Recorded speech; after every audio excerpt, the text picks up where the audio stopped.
Hello, I'm Mike Conover, and today I'm going to talk about remodeling. What is remodeling? It's remodeling. It's muddled. Things don't fit together. It's alterations that may not even be improvements anymore. Now they were. I'm sure they look great. People loved them when they were put in the 1950s or 90s or 5 years ago. But now you go in, you look around, and say, what the heck are they doing? I'm going to use a Chicago bungalow for an example. There's some great arts and crafts style Chicago bungalows. You go in the front room, you're going to see quarter sawn oak, neat, smooth lines, gorgeous stuff. Think Frank Lloyd Wright furniture or prairie style architecture. Prairie style and arts and crafts are pretty similar. Okay, you're in this great front room, classic design, walk, that very short walk from a bungalow's front room to the kitchen. And I've walked in an awful lot of them with avocado green appliances, stove, refrigerator. It's like culture shock. It's like dropping from one century into another, and it doesn't feel good, it doesn't look right, it's a mish-mash. Now, does that mean you should never do anything that's not the original style of your building? Nah. You can mix and match, you can style outside the box, you can do all kinds of stuff. And you can make a place, heck, you could start a new trend. You can certainly make a place that's going to be just right for you for a long time. But if you don't have a good eye for it, you don't have much experience, you could just as easily create something that's going to be really dated really quickly. Think the clothing styles in the original Star Trek. Or think residential drop ceilings. And I'm going to tell a drop ceiling story. In the 1950s, we're going to go back to the 50s, there was really not a lot of desire for Victorians. The old Victorian spaces, they were out of fashion, they were clunky. There was an image of old ladies sitting in dark rooms with heavy drapes, heavy furniture, bric-a-brac, architectural details that nobody knew what to do with, nobody knew how to fix. Half of them were falling off the wall.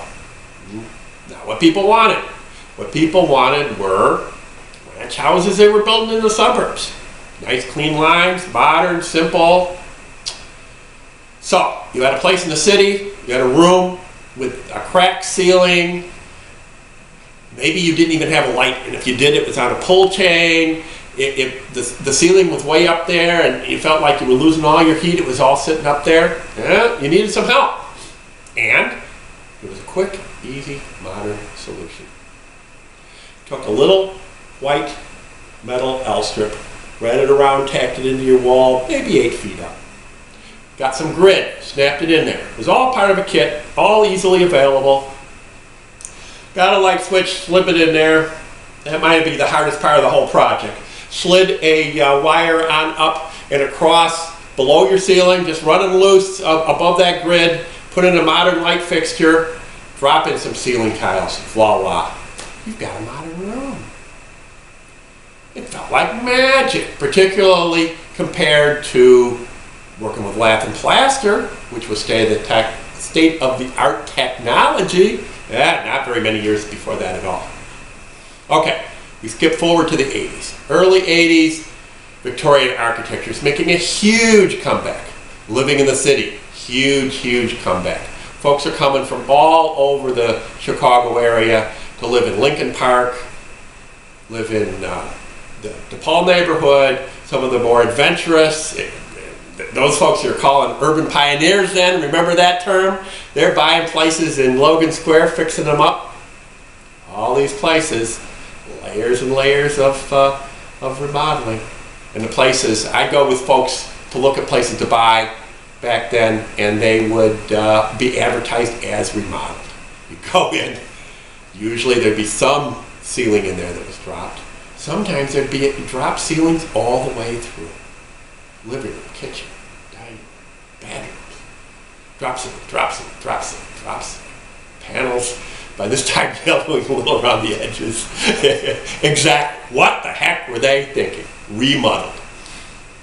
Okay. Wicker Park back then, you know, 79 I moved into Wicker Park. There were architects doing really great renovations. There were other people doing good work. I really loved to see stuff that was going on.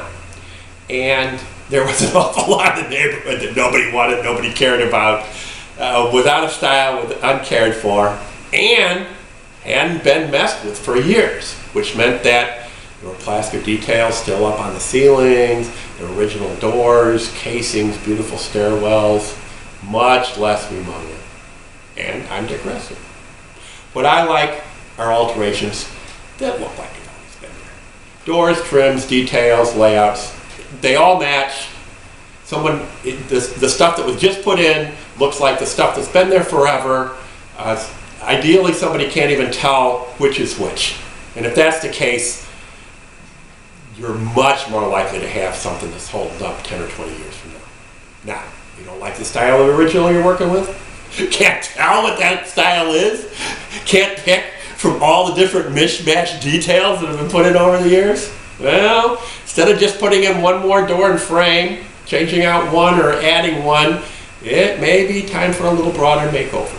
Then you can make the whole thing in the style best suited for you, for the space, for the times. Now, best time to be thinking about that, beginning of the planning. And those are two more topics besides the remodeling that we're talking about today. Scope of work and planning. We're not going to talk about them today.